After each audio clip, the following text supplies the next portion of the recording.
All right, welcome to Erie Sports Buzz Talk Show. This is our inaugural show. We're here in the Cat TV Studios, Community Access Television. I'll be your host, Alec Italiano. To my left, we have Tim Edmonds and Jake Juros. They're going to be analyzing the stories for us today.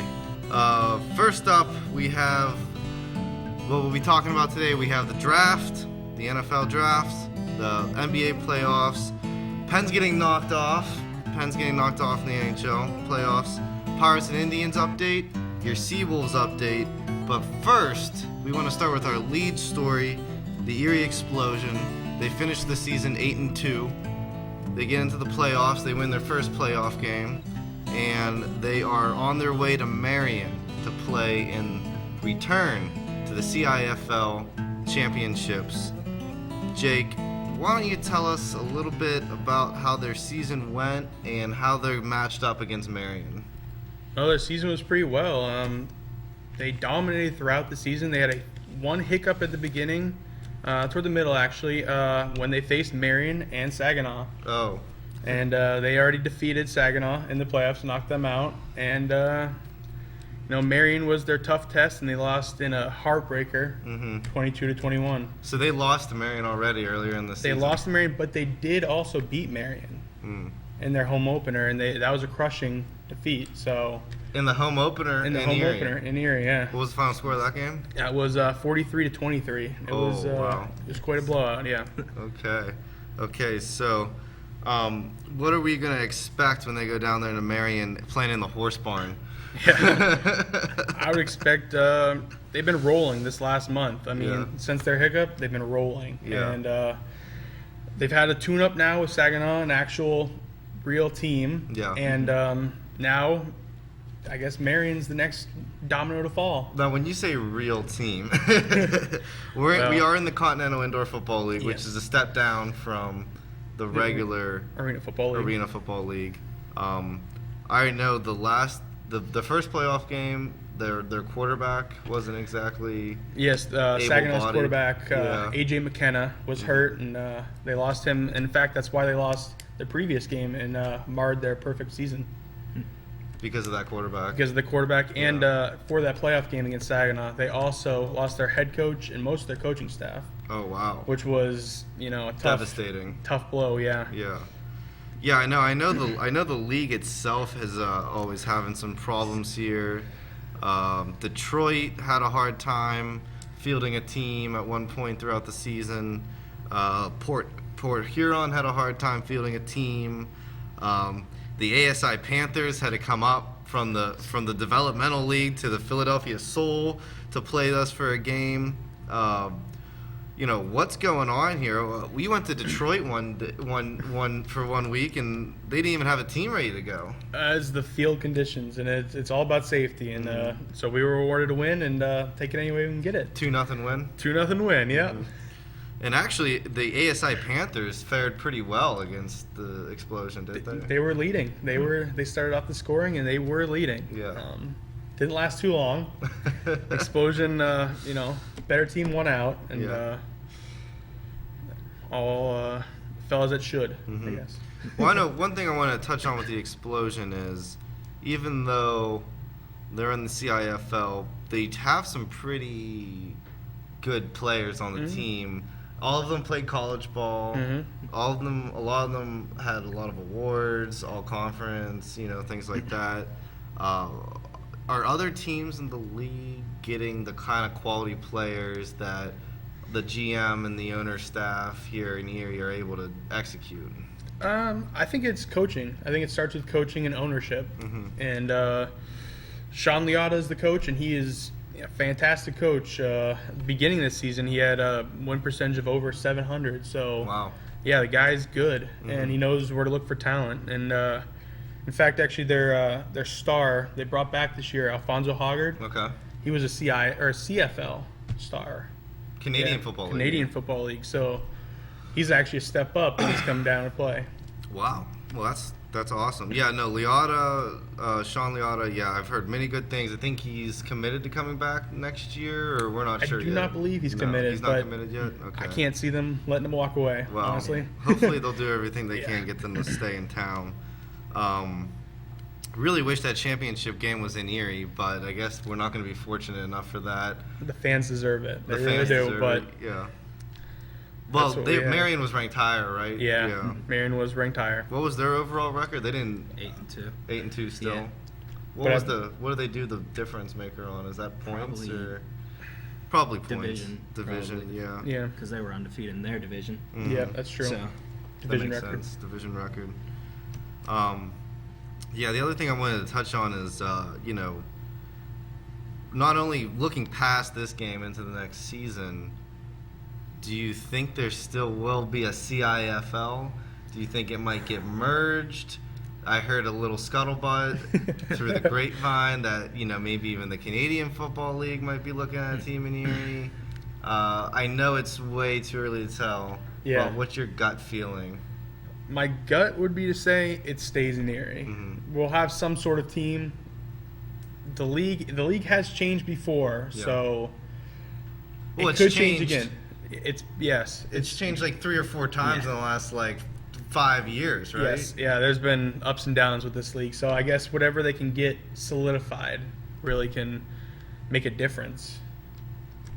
Sounds good. Who are some of the other key players that we're going to be wanting to look for when they face off against Marion this Sunday?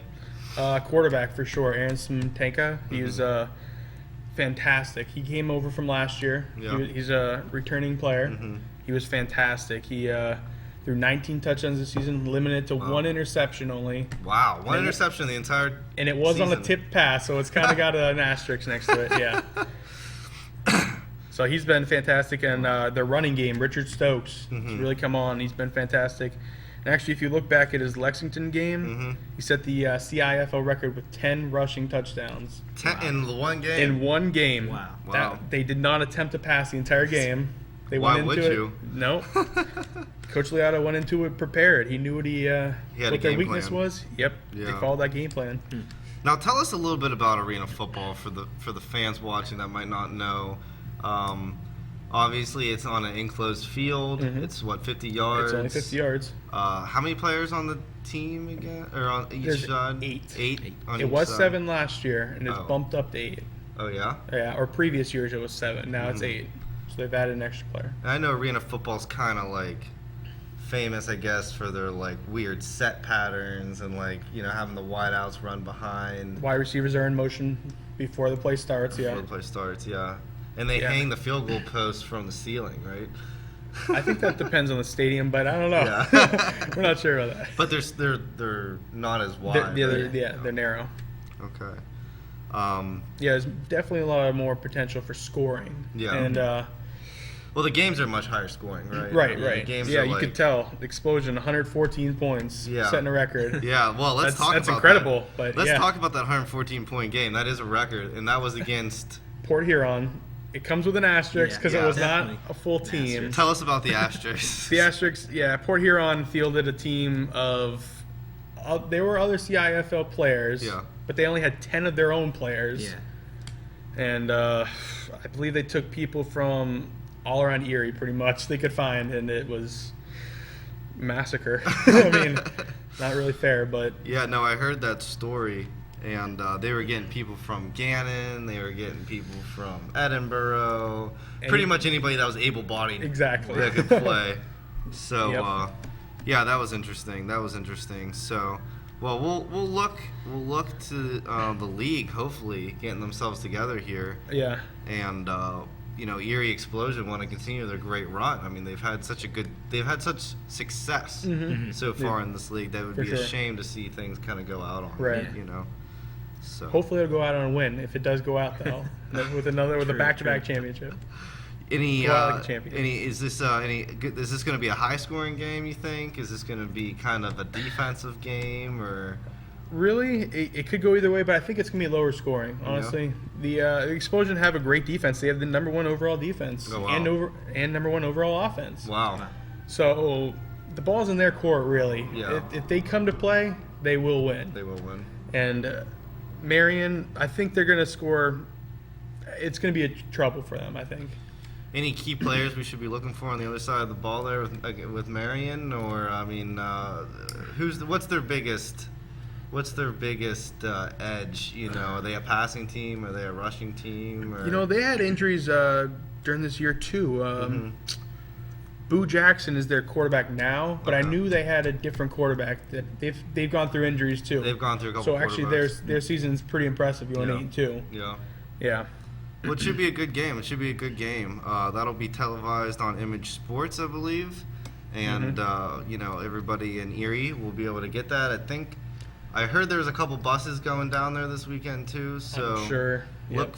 Look on the Explosion website for that, on information how you can get down there and support your local Continental Indoor Football League. We're gonna take a quick break here, and we're gonna come back and talk about the Seawolves, the Indians, and the Pirates. All right, welcome back. Welcome back. This is the Erie Sports Buzz show from the Erie Sports Buzz magazine. The magazine is a monthly. We do 7,500 copies. 5,000 of them get mailed out. 2,500 of them you can find in high traffic areas around town. Again, this is Jake Jarrows and Tim Edmonds, and they're writers for the magazine. And we are moving on from the Explosion and talking Seawolves baseball now.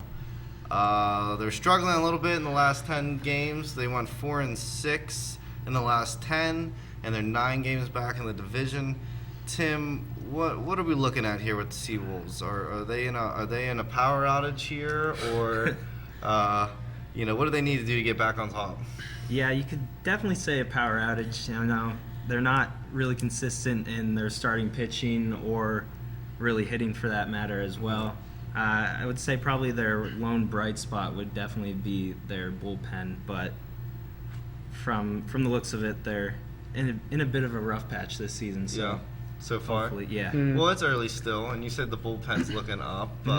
Well, they just lost top prospect Corey Nebel. Okay. He's departed, and he was for sure their best player, which is unfortunate. How'd they lose him? He got promoted to AAA. Ah, So those promotions. that's just one of the pitfalls of minor league baseball. Yes. Yeah. But Do you see a lot of that happening in the beginning of the season like that? Do you see a lot of call-ups coming, or is this kind of when coaches are still sort of shuffling through their lineups and looking for depth?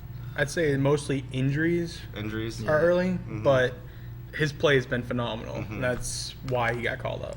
Right. Was he?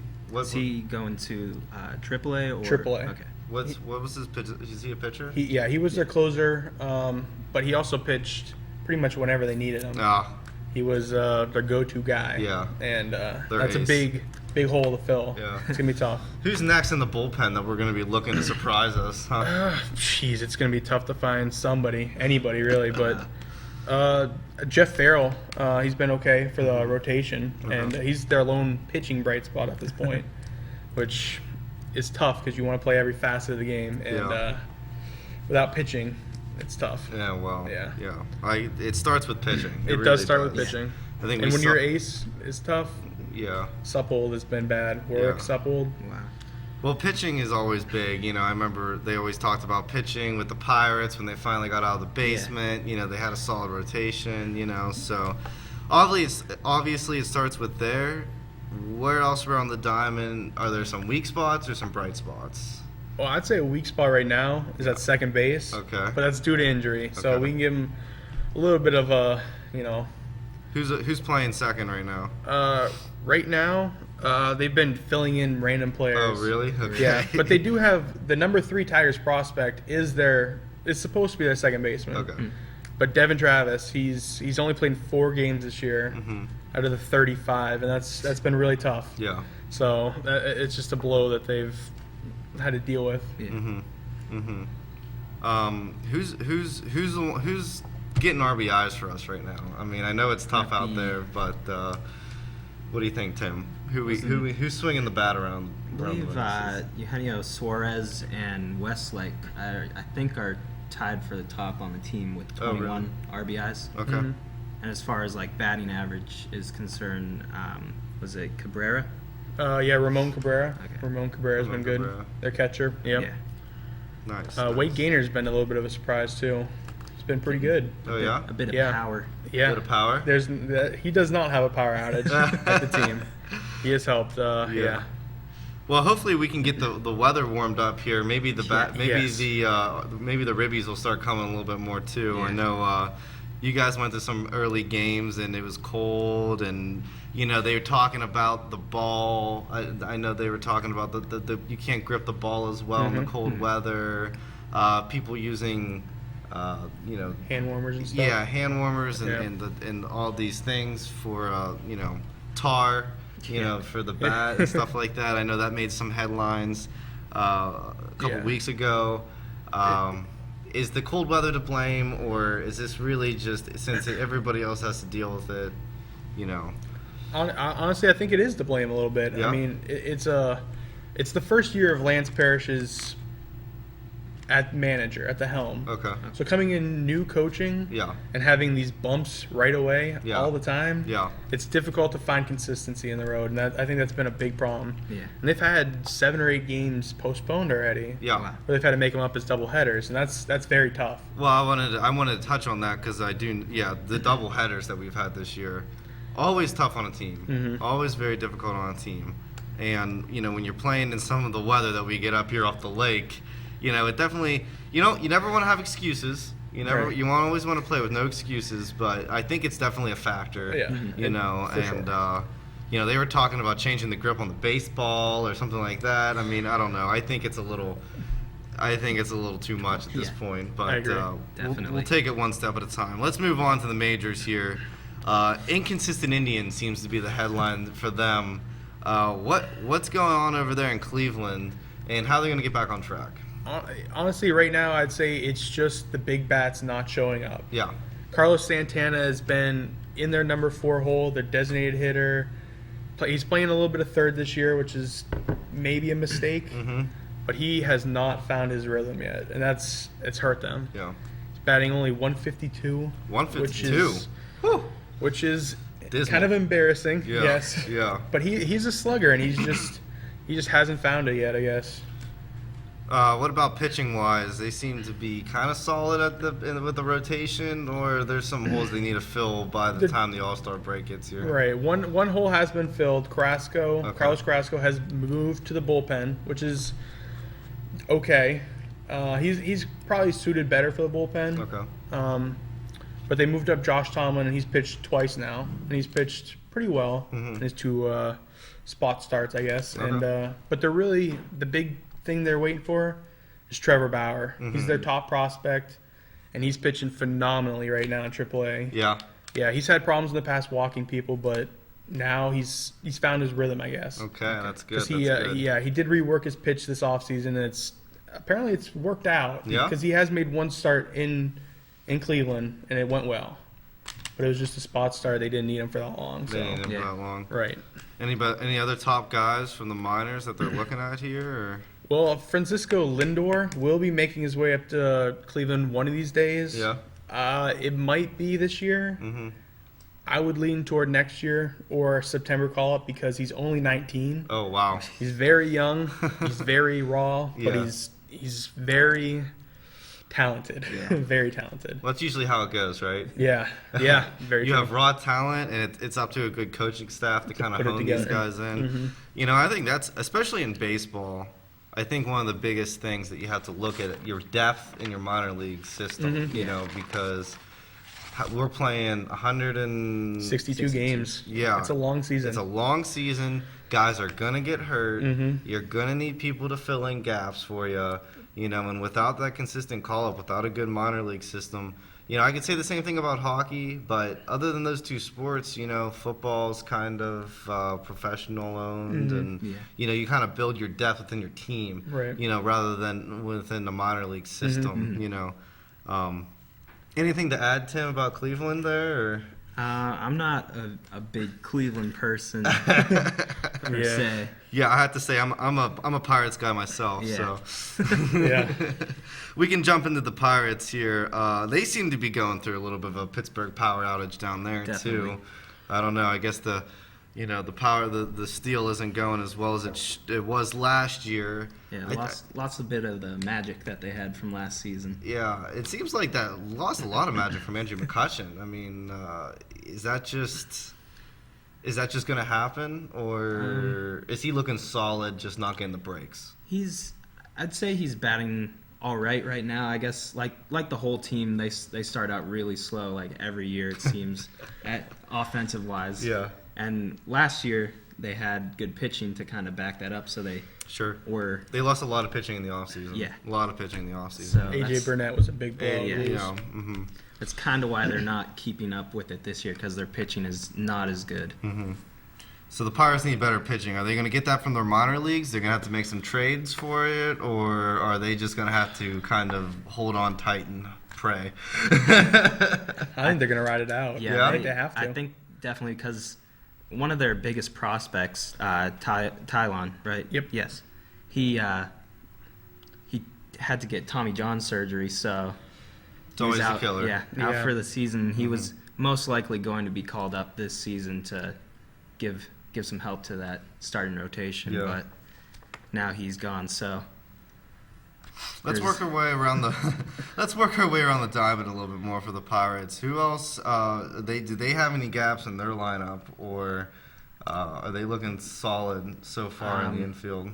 in the infield, I mean it's all right. Yeah. Infield, probably their best hitter is definitely Neil Walker at this point at second base. Which is crazy to think, right? Well, they did get some help. I mean, Ike Davis coming over from the Mets. Yeah. That might Okay. be a big thing. I mean, He's been doing he pretty was one well of the top so far. prospects, but he struggled for a long time and changed the scenery. You Yeah. never know. Mhm.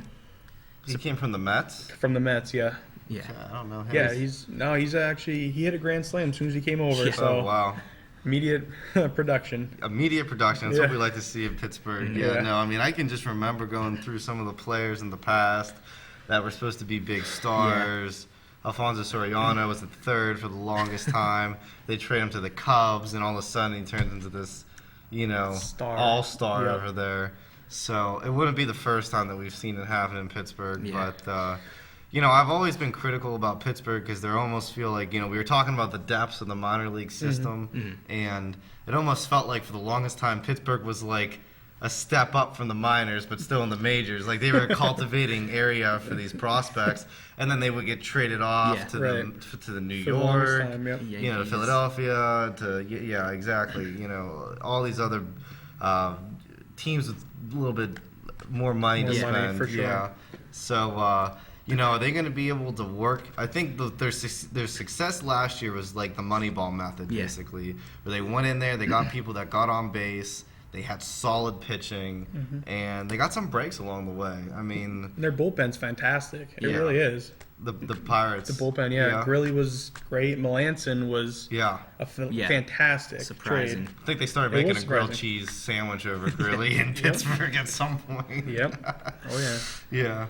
So we'll have to look for the bullpen to kind of pick up some of the slack Yeah. there, huh? Yeah, definitely. Alrighty. Anything else to touch on Indians or Pirates here? Or any other news around the league that we really find interesting? I would say for the Pirates, you got to be looking at Gregory Polanco, Gregory right Polanco. field. Yeah.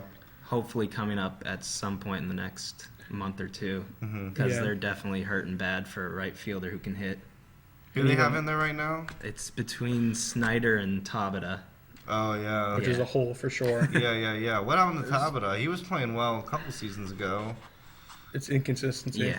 It's Just the And now with the Marte injury, Mm-hmm. which he's got the back injury, we don't know how long Yeah. that's going to Sterling. be. Which Yeah, Sterling. it was kind of, it might be forcing the Pirates' hand to bring up Polanco sooner than they want, but I think they It's might. necessary Yeah, It's necessary. Yeah. because they've already fallen back. yeah. 16 and 22. That's tough. Yeah. And that division's really good with Oh. the Brewers. The Brewers got off to a hot start. I and think that's- they were the surprise of the season so far as the Brewers playing so well. a little bit, yeah. Yeah. I mean, they had solid pieces. Just they didn't put it together until now. Well, last year the that's what team it was, is. yeah, I know, it was kind of, dismal. And then St. Louis, I still think, would be the class. the class, Yeah. the rival, the team to beat. Being a Pittsburgh guy myself, watching that happen last year with St. Louis was just, very, very, very devastating, to say the least. I think they did catch a break when they reshuffled the divisions a little bit with the NL Central, because they dropped out a team of there. The Astros. And, the Astros dropped. They went to the American League, didn't they? Yeah. The AL West, yep. Yeah, and so I felt like that was a little bit of a break for them, because it sort of gave them some breathing room. I've always felt that since they were one extra team in their division, that kind of hurt them a little bit more, but we'll see. How many? They're a couple games back. They're quite a ways back. Quite a ways back. We're used to that in Pittsburgh. Yeah. So, all right. I think that wraps up our baseball highlight for now, and we will be moving on to Penguins commentary after a short message from our sponsors. All right, welcome back to the Erie Sports Buzz. I'm Alec Italiano. I'm here with Jake Jaros and Tim Edmonds. We just wrapped up baseball, and hopefully we can start being a little bit more optimistic about the Indians and the Pirates. Something we can no longer be optimistic about, though, is the Pittsburgh Penguins. They went up 3-1 in their series against New York Rangers, and they lost the last 3 games in a row. I think a lot of questions are going to be raised right now. I was listening to talk radio all on the day they got eliminated, coming back up to Erie, and I think the number one question is, will Danny Blysma get the can or not for this terrible performance? We backtrack a couple of years. They were shut out by the Bruins in the conference finals last year. The year before that, the Flyers beat them in an upset. And, and then it's been 5 years since they've won the Cup. And they have Sidney Crosby, Evgeny Malkin, some pretty other really good players. Solid group of guys all around. Solid group of guys. Olimata was very surprising. Neal. You had Niskanen. You had Neal that was producing. He's got a sniper of a shot. You look at a team like the Penguins, and I think a lot of people are just saying, how did they lose? So, Tim, yes or no, is Danny Blysma getting the can? And if so, why? I feel like he has to at this point, just because since winning the 2009 Stanley Cup, they've, the five years in a row of playoffs, they've lost to a lower seed. Right. So I know it's not all mainly his fault. The Stars definitely in this playoffs were not on point, with Crosby only getting 1 goal in the entire 13 games and only 3 points in this entire series with the Rangers. So, a lot of it has to be on him, but I don't, the Penguins aren't going to get rid of Crosby, most likely. Well, No. Look, Crosby was looking at, he was being looked at for the MVP in the regular season. He might still win it. There's a very There's good. a good possibility. He won the points by a long shot. Yeah. I can't even remember the difference, but I know it was by quite a margin. He's not necessarily the goal scorer, but he is the playmaker. Will they ever get rid of Crosby? This happened 2 years ago when they had Malkin, Crosby, and Jordan Stahl all up on the trade block. A lot of friends of mine made fun of me because I told them that the best move I thought was to, Crosby was the most value, when you look at something like that. Obviously, I've been proved wrong since he was, had the most points in the NHL, but then he falls short in the playoffs. Yeah. So I mean, maybe it's not Crosby, but maybe it's Fleury. I mean, to me, he was the weakest player in the playoffs, going all the way back to the Blue Jackets season. He let in some series. He let in some very soft goals, and he let in some very soft goals against a very well organized New York Rangers team. I can remember one. It was just a little backhand squib to the net and went right between his armpits. So was Fleury to you the difference maker in this series more so than Danny Blyzma or Sidney Crosby? Well, definitely when they won in this series, he was definitely their best.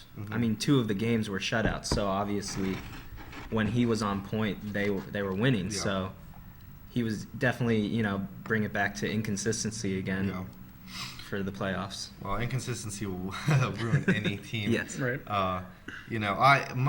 Personally, I feel like it was more Fleury's fault than anybody's. That's taking a little bit of a stance. I play hockey. You never want to blame your goaltender. You never ever want to do it, because there's always the defenders that are in front of them. Right. But when you look at the pairings that we had for Pittsburgh, Orpik, Brooksy, he was going through some injury battles, and if memory serves right, I think he was in those 2 games when Fleury had a shutout, the back-to-back shutouts, which that was the first time he did that in I don't know, his career, basically, so it's just so weird how he peaks, with the back-to-back shutouts, and then all of a sudden he's letting in soft goal after soft goal. I have some criticism for Danny Blyzma for not putting Vokun in at least for one of the games. We were talking. We were talking that the first game of the New York Rangers series, maybe you could give him a look. That's a home game. Get off to a good start. That never happened. And then last year we all remember the backup goaltender coming in and playing lights out pretty much up until Boston when he got shut out. And Fleury, who's your number 1 goaltender, he didn't even start once, and that's what you're paying him the big bucks for. So at the end of the day, Fleury's been there for a while. Maybe he's the one that's traded in the offseason. It's definitely a great possibility for that. Yeah. Something needs to happen. Yeah. And something will happen. Needs to change. Yeah, I agree with that. So, looking at the rest of the teams left in the NHL right now, I love the system that Michel Therrien is playing up in Montreal right now. And Montreal will pick apart a team if they are not producing. We've seen it time and time again. I would hate to be a coach. I'd hate to be a writer in Montreal. Everything's under a microscope. But to me, just watching them play, if they beat Boston, they still need to beat Boston. Game 7's on tonight, I believe. If they overcome their rivals up there, I feel like Montreal is the best system in the team and the coaching staff. Michel Therrien, who used to be an ex-Penguin coach, he was actually the one that brought them out of the basement. Do they go back to him? Maybe, but Therrien was the one that he was brought up from the minors. He was in the baby Pens position. Same with Danny Blyzma. He was in the baby Pens. And Therrien brought him up, and to me, had them playing like a well-oiled machine. He did not produce. He had Crosby. He was not able to get them very far in the playoffs. And they switched coaches to Danny Blyzma, and he did produce. So, what's stopping them from axing him now? Yeah. So, but who else do you guys like going forward here with the matchups for the rest of the NHL, Tim? I would probably have to go for my pick, the LA Kings. Yeah. I mean, they're Up down in the West. Yeah, they're down right now, but they're always a surprise. They got great goaltending with Jonathan Quick, but they can just come back from nowhere. Mm-hmm. I mean, in the comeback first, kids, right? Yeah, in the first round they were down 3-0. Yeah. And they came all the way back. I mean, there was a little controversy, but they came all the way back, and now what was they're the right in the controversy? series. I don't really remember. Yeah, no, I mean that always happens. You either come back from a series and you gain a bunch of momentum, and that kind of propels you on to the next round, or expectations are a killer, and I think that was sort of part of the equation with the Penguins is everybody sort of expected them to do so well, and then they go out there and they fizzle. Yeah. Jake, who you liking so far next into the in the playoffs here? I have to go with the Blackhawks. I mean, they've got the experience. They won it last year. Patty Kane. I mean, yeah, Patrick Kane, Jonathan Toews, Corey Crawford in the net. He's pretty good. Yeah, Crawford was a surprise. Yeah. Crawford was a surprise. I think 88 Patty Kane had one of the best goals in the playoffs. And he just won it last night with the overtime. And he just won it last night with the overtime. That's clutch. That's what your captain's supposed to do. And Sorry, Sydney. Couldn't have said it better. Definitely. You know, Patty Kane in the clutch. Exactly puts it on his shoulders and he produces. The backhand shot that I'm remembering, that I'm referencing, is probably one of the best goals in the playoffs right now. It was just unbelievable. You know, he skates around 3 players and he puts it on his backhand and just goes top shelf with it. And it's just like, you know, from playing a couple years of hockey, he made it look easy, you know. So, you know, we'll see. They had the pedigree out there in Chicago. And his experience, which is, I mean, they're not the same team they were last year when they went on that incredible run. No. But the experience and being back in the Stanley Cup playoffs, I mean, and there's a lot of good teams left. Gives you an edge. There's a lot of good teams left in it. Detroit is still in it, I believe, or Detroit got knocked out. They got knocked out. Yeah, by the Bruins. By the Bruins. Yeah. But there's, you know, anything could happen basically at this point. So long Pens. It was a tough one to live down. People are going to be having a field day with this in Pittsburgh for the next couple of months. I don't see how Danny Blysma doesn't get fired. Yeah. I really don't. And/or Fleury getting changed up or something. You know, that was always the risk with Fleury in the beginning. When I remember when we first drafted him, it was like, this kid's got so much potential. You know, raw skill. You know, we talked about that earlier. And it's like, will they be able to tame him? Will he be able to be clutch in the big moment? And well, you know, the answer was no. You know, he won one Stanley Cup. Inconsistency. So let's move on here. Let's switch gears from the ice to the hard court. Talk about the NBA playoffs.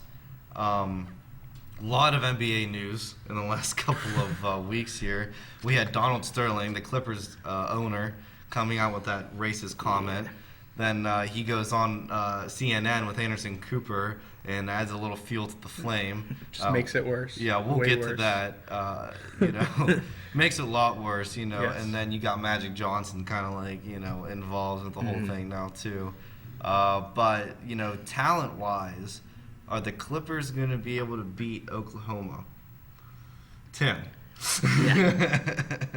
I mean, they have one of the most young and talented teams left in the playoffs. I mean, Chris Paul, probably the best like pure point guard out there. Blake Griffin is just a freak athletically, and can't argue with that. Yeah, they're just a very athletic team, and they definitely have a chance at getting past the Thunder. Although last night they had a bit of a hiccup when they let go of a 13-point lead to lose to the Thunder. Yeah, that 13-point lead, you got to look at that and you got to raise some eyebrows at it. I mean, I know this happens all the time in the NBA. Yeah. You know, it's not like a 13-point lead isn't like a 13-point lead in college or in high school or anything like that. But, you know, anytime you blow a lead, you got to raise some eyebrows. To me, I thought Oklahoma was one of the stronger teams going into the playoffs, though. For sure. So I wouldn't be surprised, especially with all this off-court BS, you know, dealing with their owner. You know, we'll wait and see how that plays out. I don't really want to speculate. People want him to sell the team and, you know, yada yada yada. Yeah. But you know, we'll see if it comes down to that. Ultimately, it's his decision. He is the owner. You know, so no one, unless the public really forces his hand, he's still kind of in the driver's seat there, I suppose. Who else do we got in the playoffs still in the NBA that you guys are liking? I know you're a big Spurs fan, Tim. Yeah, obviously my favorite is the Spurs. I mean, they're number one in the NBA this season with 62 wins. Yeah. And so number one in the West. So, I mean, But they faltered in the postseason, didn't they? They had a slight... Tough first matchup against the 8 seed Dallas Mavericks. Yeah, Dallas I thought was going to win that series. Went to really 7. Yeah. It was close. Every single game was pretty close until Spurs just blew them out in Game 7. Yeah, I remember they had the Dallas Stars and they had the Mavericks both at the same time, both losing tough games too, getting knocked out. What made the Spurs so good in the regular season? I don't know if anybody can really answer that. They're just like very consistent. So there's that. They have probably the best coach in all of the NBA right now, and one of the best in history with Greg Popovich, and then just a core group of really experienced veterans with Tim Duncan, Tony Parker, and Manu Ginobili. So yeah, Ginobili was huge too. Talking about consistency, I mean, I feel like his name has to be in that conversation. Yeah. And Spurs as a whole, they've always been consistent. Their bench is always good. They go like they're deep team. 12 deep. Yeah, it's just crazy. Depth, depth and experience. I mean, that seems experience in playoffs is really and really defense. I mean, between those three things, right? Yeah. Who do you like, Jake, out there in the NBA? Well, I mean, it's hard to argue against the Heat right now. I mean, LeBron James, probably the best player. I mean, there's a little bit of debate between him and Kevin Durant, but not really. LeBron's the best player, and it pains me to say it as a Cavs fan, but he is the best player. Yeah, no. And he's got a great supporting cast around him. And being in Erie, I think everybody has, memory is pretty fresh when it comes down to what he did in Cleveland. I don't think anybody will ever stop talking about that. No. In the sports commentating world. But it seemed to have paid off, and he did win championships. I have to agree with you that they do look pretty strong right now. Who else do we still have in it that you think could be a dark horse right now? I don't know. I feel like those 3 or 4 teams between the Spurs, Clippers, Thunder, and Heat. And the Heat. I still think Indiana could come out of nowhere. Yeah? I really do. I mean, they were the best in the East in the regular season. The playoffs have not been generous to them. Yeah. But they're still alive. They're still ahead. And, I mean, it's a 7-game series. Anything can happen. Anything can happen in 7 games. They do have stars. Is Roy Hibbert going to show up? That's a big problem right now. Yeah, Roy Hibbert was such the question mark, right? I mean, he was the defensive guy to go to. Yeah. And then all of a sudden, he fell apart. He didn't know how to, it was like... How to play anymore. Yeah, it was like Space Jam where they took his talent out through the basketball, Very true. So, he made headlines on SportsCenter for such a long time for just what happened to him, So we'll see what happens, and I'm glad you hit on coaching because I always feel like coaching kind of sort of gets the butt end of the stick when it comes to the NBA because it's more about talent and individual play and a little bit less about teamwork. But, if we're going to see coaching be a factor at all, I think it's the playoffs. So that's where you're giving the Spurs a little bit of an advantage. Huh? Definitely, yeah. Okay. And I agree with that. Well, projection-wise, I'm taking the Thunder. You think the Thunder? I'm thinking the Thunder. I like Kevin Durant, you say probably the best, but there's enough talent in the NBA that I think you need to share the rings a little bit. So I think they're going to go all the way. I have a buddy that's a huge OK Thunder fan, and he keeps me pretty abridged when they're doing well. One thing that's different from last season for them when they got knocked out, they didn't have Russell Westbrook last year. So that's a good point. He's back. So yeah.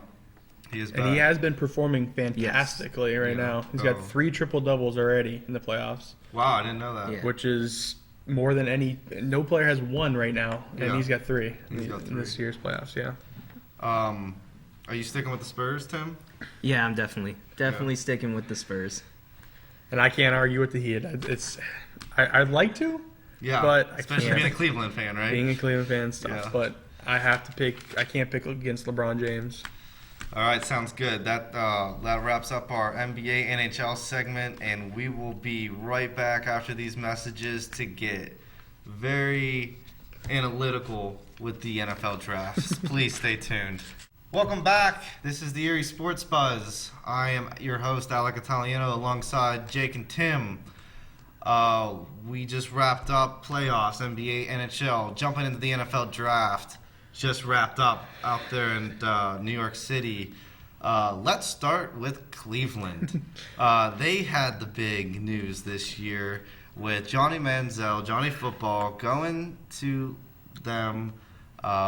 Jake, tell us about the buzz created about Johnny Manziel, and is it worth all the buzz? It's all about buzz. I mean, it's all about making money, and That's exactly what Manziel will bring to Cleveland, which they're in desperate need of. Mm-hmm. I mean, he's a franchise player. He's an enigma, and he's somebody that's going to bring the attention to Cleveland. I mean, 20% of all the tweets during the NFL draft were about Manziel. Yeah. So he had... You told me that before the show. Before the show. 20% of all tweets were about It's incredible. him. Yeah, I couldn't believe that. It's so much hype, and it's incredible. Yeah, I feel like some of that hype is artificially created. It's probably true. Yeah. You have ESPN really being your only major carrier of Right. it, and we saw it with the quarterback that played for Denver beat the Steelers. Tebow. Yeah. Yep. I can't remember it. It happens. It happens so much. So overall, though, I feel like they got Johnny Manziel a little bit on a bargain. Tim, what do you think? Yeah, I mean, a lot of people are saying that he could have possibly gone in the top 5 or even number 1 overall to the Texans, but then Texans didn't need a quarterback, did they? they needed one, but I think they thought they would go with the best overall player in the draft, which was Clowney. Mm-hmm. And they eventually got their quarterback later. But definitely the Browns traded back in order to get another player, not Manziel, Justin Gilbert, cornerback. Right, Gilbert at corner. He was definitely the best cornerback in the draft this year. And then eventually the Browns had another pick later in the first round at 22. Yeah. So, I mean, a lot of people passed on Manziel for them to get him at 22. So, well, I know they were talking about Cleveland. Cleveland's kind of notorious at this point for quarterbacks going there to sort At of die. 22. Yeah, at 22. At 22. At pick 22. Yeah. Yeah, they shouldn't have traded up. But Yeah, they could have traded up, But at the same time, when you look at it, how late they got him, it could really pay off. And for them getting one of the better corners in the draft, I think. I know that was somebody solidifies their back end. Yeah. It really does. And corner was such an issue for the Steelers, and they weren't able to get anybody really great. What about Sammy Watkins? A lot of people are saying Cleveland should have picked up Sammy. Do you agree with that? With the news of Josh Gordon possibly being suspended for the entire season, Oh, I thought he was. it's not official yet. He still has the right to appeal. Okay. But with that news, Yeah. hopefully Cleveland has a backup plan. yeah. As of right now. Some people were scratching their heads in Cleveland, I think. But Yeah. I thought it was smart because they did pick up an extra first-round pick next year, which really just adds depth and talent to the team. Yeah, no, and I think that's a good point to make because a lot of people that were criticizing that failed to include that last Right. comment that you just did. So there was a little bit of a backup plan, Right. If nothing else for next season. Yeah. So Steelers, they had so many problems with corner with Ike Taylor and Cortez Allen being sort of questionable. Ike's been around for a while. I guess they're trying to get one more year out of him. Yeah. So, did you like the way the Steelers drafted this year? Tim? At first, I would say probably not, because like so many Steeler fans, I was hoping they would get one of those top cornerback prospects. But I think with their first pick, they got Ryan Shazier, and he's definitely the fastest linebacker in this draft. He ran like a 4.38 or something like that. Yeah. No, it was unbelievable. For sure. Yeah. I remember that. So, yeah. I mean, he's faster than any of our cornerbacks that we have on our roster. Yeah. So he definitely adds speed to our, And that really helps cover defense. tight ends, Yeah. the more versatile tight Which- ends in the game today. which the Steelers have struggled against Right. in the past years. Good point. Stephon Tuitt. Yeah, that was probably my favorite pick of the entire draft, just because they have a lot of problems at the defensive end, where they lost like three people from last season who were major contributors. So he's 6'6", like 300 pounds, and just he can run. He's massive. And he He's is fast. surprisingly He's quick. fast. Yeah. and very explosive. Yeah. Yeah. Yeah, no. I think what we saw happening a lot with the draft, more this year than I feel like in past years, although I didn't follow it as closely in past years, was teams basically taking the best overall player available or the best overall player that they felt what that their organization felt was the best left on the table. And I think we saw that, especially with the Steelers. A team that already has a decent amount of depth going out there, sort of just kind of padding the ranks a little bit. I think there's a lot about luxury this year. Yeah. I really do. Even with the Steelers' third pick, Dre Archer, I mean, they didn't really need another guy, but he's fast. And he's a weapon, and it just adds another dimension to that team and makes the offense a lot more scary. They were probably going to look for a running back later, like I thought later in the draft, but when he was there, he's just unbelievably fast. Yeah. And so I think there's a lot of logic to taking the best overall athlete, obviously. I agree. You want to talk about fantasy football, it's almost the same strategy with that. Especially when you get past like the first couple of rounds and you kind of have your positions filled, it's kind of like who's best on the table. You can always trade for him later. That's true. You can, you can move people around. You have no minor league system in the NFL, so you don't really have to worry about that. But all the more reason to why you need to have a lot of depth on your team, on your 40-man roster. So let's move on to the Bills. They were actually the ones who traded up for Sammy Watkins. That seemed like a great move for Buffalo. You guys agree with that? I think it worked out for both teams. I mean, Buffalo got their number one receiver, and that'll help EJ Manuel evolve as a quarterback, and that's what their franchise is built around right now, and it just adds another dimension to that team. Yeah. Do you think EJ will be able to take full advantage of Sammy Watkins, or is he still a question mark for the Bills? I think he should be able to. Last year he showed some promise, but injuries kept him out of the lineup. So I think he should definitely be able to with all the weapons around him. Tip the scales. Yeah. He's got too many weapons to not succeed right now. Of weapons. Who else they have up there in Buffalo? C.J. Spiller and Fred Jackson in the backfield, and then Robert Woods on the other they got a lot of talent. spot. Yeah. No, and then Spiller was the one I was trying to remember. He was the one that everybody loved, thought was going to have a breakout season.